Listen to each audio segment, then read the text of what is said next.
Let's take a quick look at how we can use perfect effects to stylize this image and then use focal point to create a shallow depth of field.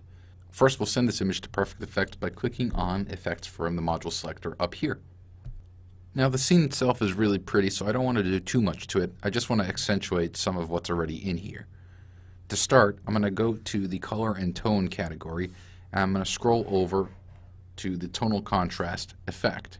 This will add a lot more detail in the image. I'm going to drop the overall strength first, and then I'm going to increase a little bit of the brightness and a little bit of the contrast.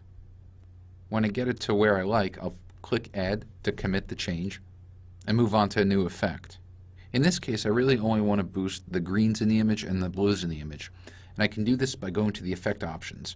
First, I'll drop down and select the Color Enhancer effect option, and then I'll specify the green channel under the color range. Now I can increase the saturation just a bit and drop the lightness so they're a little bit darker. I'll perform a similar process for the sky. I'll hit Add to commit that color enhancer layer and then go back to the color enhancer to add a second one. Now I'll select blue from the color range and increase its saturation a little bit more. I'll also drop the temperature to cool off that blue. I'm going to click Add to commit that, and then I'm going to add one more effect.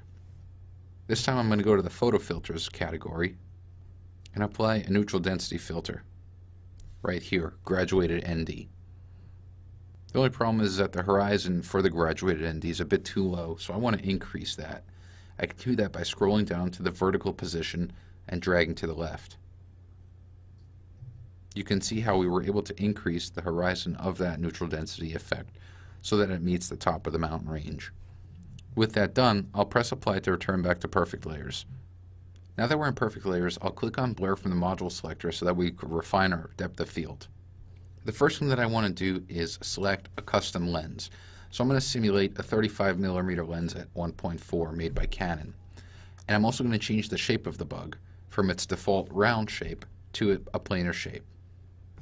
Using the solid colored legs, I'm going to adjust the orientation so that the bug is more of a horizontal shape, and then I'm going to drag it down so that the foreground's in focus.